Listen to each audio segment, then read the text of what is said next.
Existen en Estados Unidos prisiones, cárceles, donde se encuentran personas ya asignadas con una condena por un juez. Pero hay algunos de ellos que están esperando el día de su muerte porque la justicia fue así.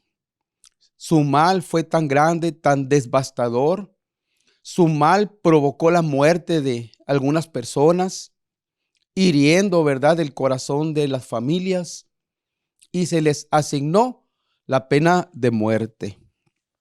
Ahora, ellos están esperando durante un largo tiempo el cumplimiento de esta condena.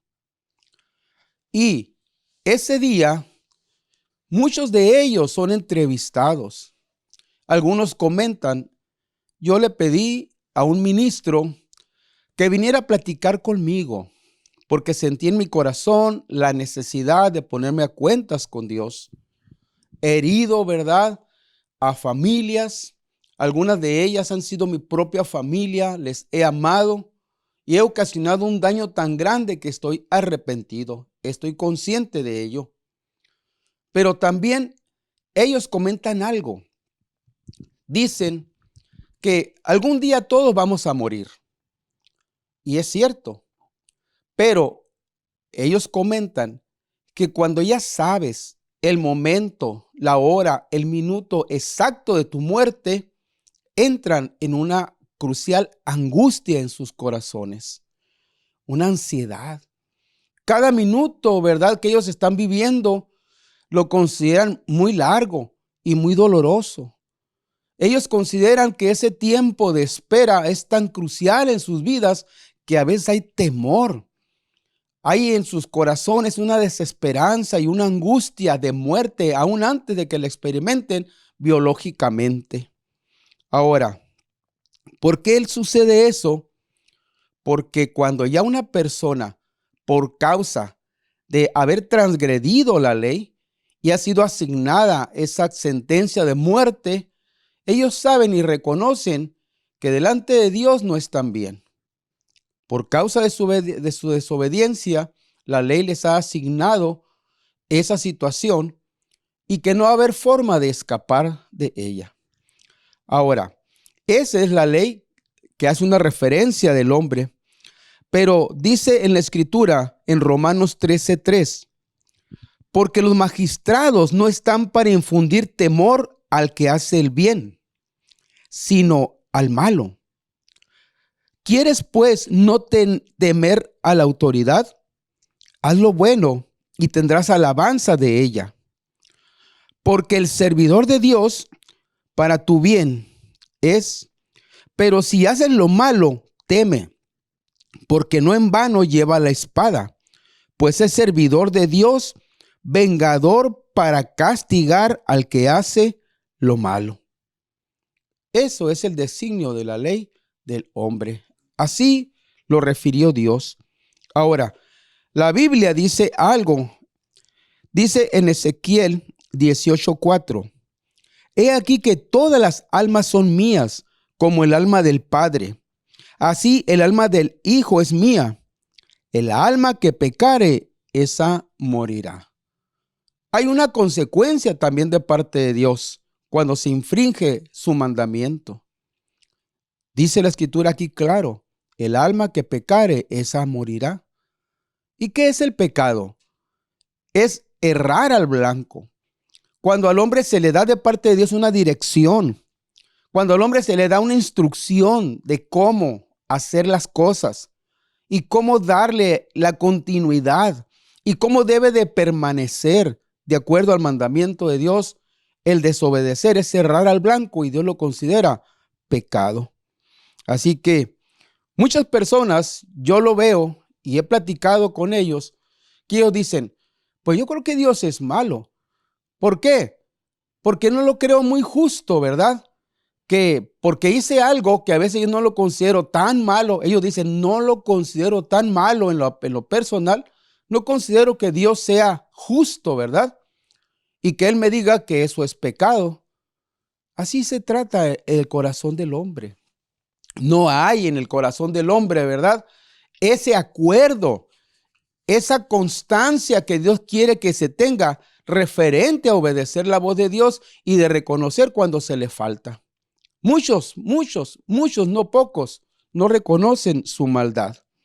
Ahora, en la Escritura viene un pasaje donde hace referencia a la ofensa a Dios y también a la ofensa al hombre.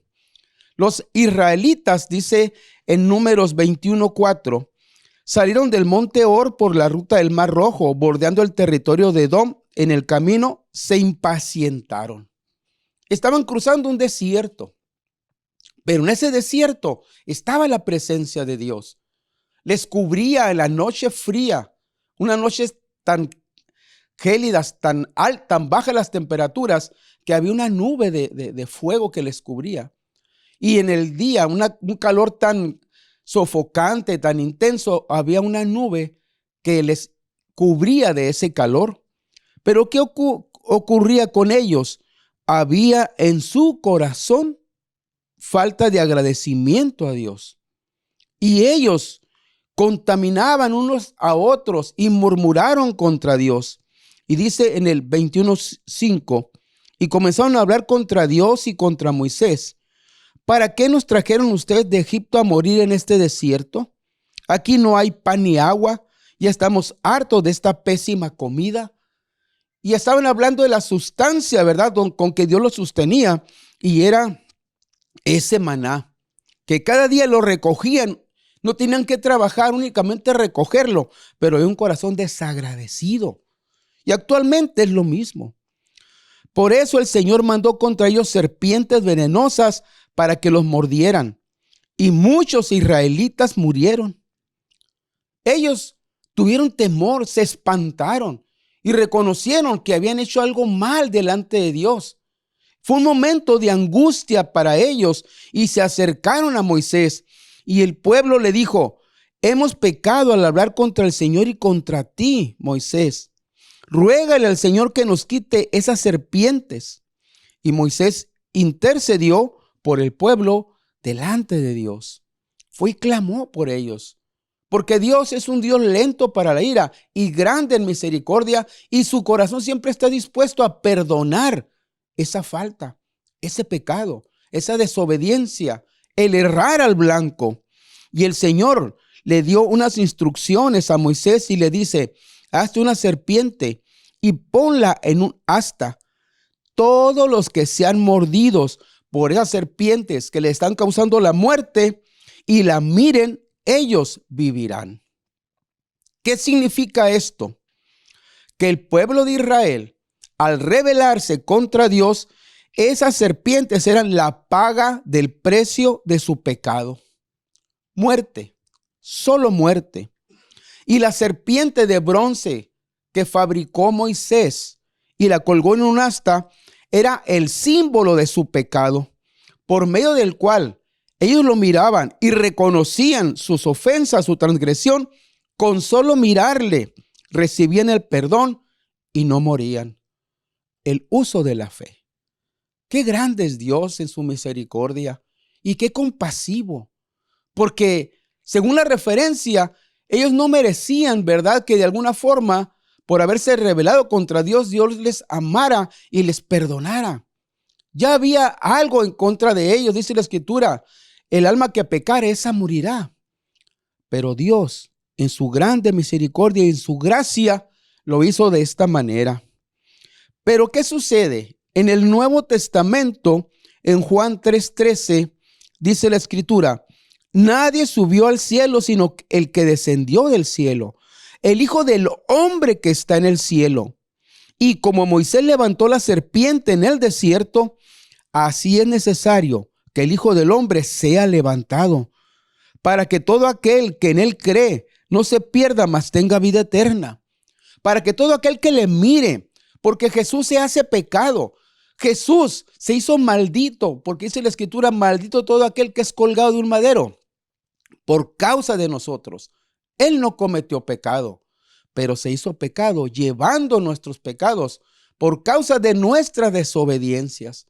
Él ocupó nuestro lugar en esa cruz y fue colgado. en ese madero, con el propósito de todo aquel que reconozca que ha pecado, que ha transgredido esa ley delante de Dios, tenga la oportunidad mediante el arrepentimiento, mirarle a él colgado en su lugar, ocupando ese lugar de ese pecador y recibir por gracia el amor y el perdón de Dios. Gracias a Dios por sus misericordias. Gracias a Dios por sus bondades. Fue de esa manera que lo hizo el Señor. Anteriormente, el pueblo de Israel, cuando pecaba, llevaba una ofrenda al sacerdote. Eran animales, eran ovejas, corderos, y ellos, mediante el arrepentimiento de aquel hombre que los llevaba, recibían la muerte, recibían aquel delito, la causa, el pecado, la muerte de ese hombre, lo recibían por fe y recibían el perdón de Dios. Pero hoy ya no es necesario eso. Aquello fue una sombra de lo que iba a venir. El nacimiento de Jesús fue para la vida del hombre una gracia abundante. Y Jesús lo demuestra en la última cena, cuando le dice a sus apóstoles: tomen, este es el pan, lo voy a compartir con ustedes, porque significa mi cuerpo partido por causa de ustedes, por causa de su desobediencia. Coman de él, reciban por fe ese sacrificio para que ustedes obtengan la bendición de Dios. Y esta es mi sangre. Esta copa del vino significa mi sangre derramada por ustedes, por sus ofensas. Es necesario que el que cree y reciba mi cuerpo y mi sangre derramada pueda tener la vida eterna mediante el arrepentimiento, el perdón de sus pecados. Dice en Hebreos 10:9, y diciendo luego: he aquí que vengo, oh Dios, para hacer tu voluntad. Quita lo primero para establecer esto último. Quita los sacrificios, Señor, de los animales, para que establezcas hoy al único sacrificio de Jesús, nuestro Cordero de Dios que quita el pecado del mundo. En esa voluntad somos santificados, somos apartados para Dios, somos hechos una familia para Él, mediante la ofrenda del cuerpo de Jesucristo, hecha una vez para siempre. Dice en el 10:12, Hebreos 10:12, pero Cristo, habiendo ofrecido una vez para siempre un solo sacrificio por los pecados, se ha sentado a la diestra de Dios.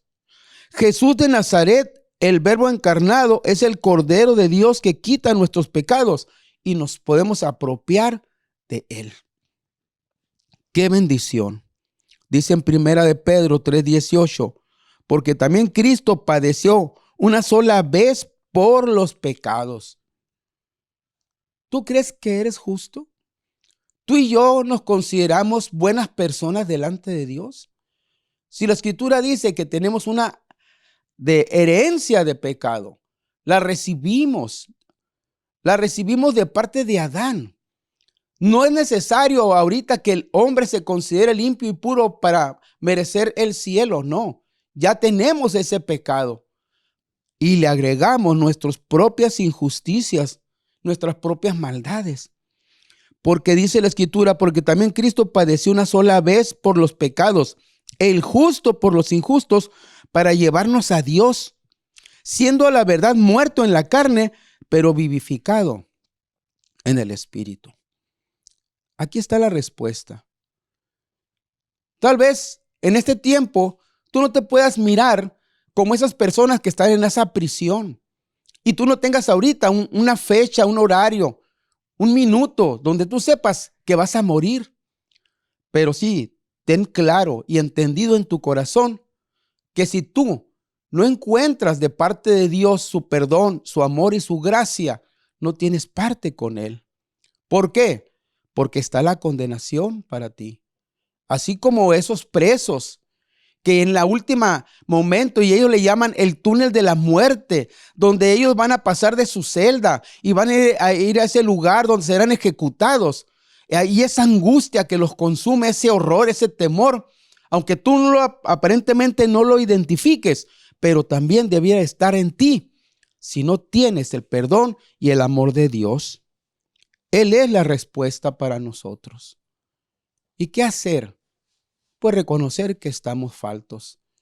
Como algunos, ¿verdad?, de esos presos que dijeron, le hablé a un ministro para ponerme a cuentas con Dios y pedir perdón a aquellas personas que herí y que lastimé. Este es tu tiempo. Vívelo. Vívelo.